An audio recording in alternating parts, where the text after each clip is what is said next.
गनी है किचन में तो कनी रवा लोग से एगो बात बता दी। वो चीनी के डब्बा देखनी है तो कनी के बता दी।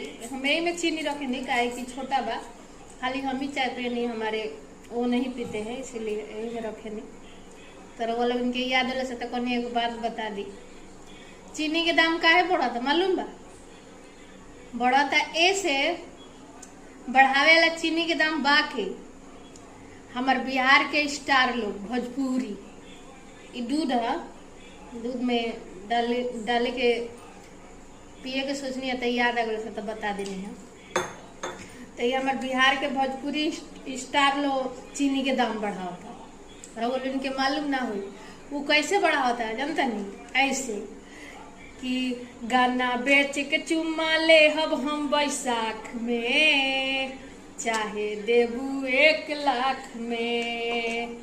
गाना बेच के चुम्मा ले हब हम बैसाख में, चाहे देबू 1 लाख में।